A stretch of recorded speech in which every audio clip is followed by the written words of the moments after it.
Another mortar round rings out from the hills, aimed at the plains below, at the town of al-Ghanam. These fighters from Libya's Jebel Nafusa, the western mountains, have fought long and hard to get where they are, using the rocky, dusty high ground to harass forces loyal to Muammar Gadhafi. And when they fire, the other side often fires back.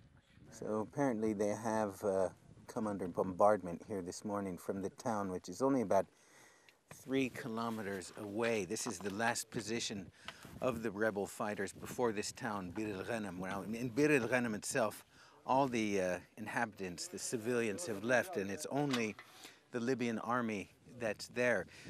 The rebels say that they've gone in several times, sort of grabbed some equipment, some trucks from the Libyan army, and then come out.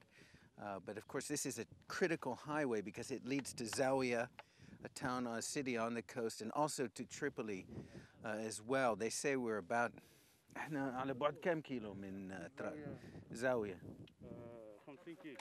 50 kilometers, about 35 miles from Zawiya. وهي برضه الطريق يطلع على طرابلس صح؟ And al-Aziziyya, okay. Aziziyya is one of the southern suburbs of Tripoli. So we're really about as close as we've been so far to Tripoli. Many of the men here keep their faces covered in front of the camera. They're from Zawiya, a town still under Gadhafi's control, and fear reprisals against their relatives.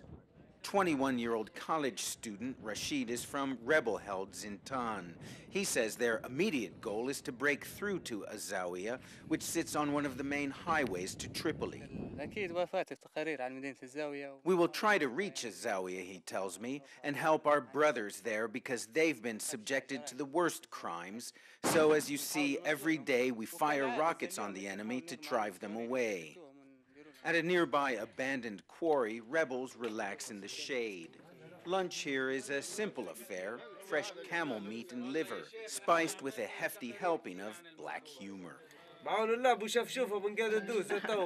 God willing, says this man, we'll string up Gadhafi like this. During the long hours of boredom, Mustafa tells me, they listen in on the radios to the Libyan soldiers down below. We hear them speaking, he says, but they're speaking in code. It's not clear what they're saying. The message they're sending from the hills to Gadhafi's troops, however, is clear enough. Ben Wedeman, CNN, outside Bir al-Ghanam, western Libya.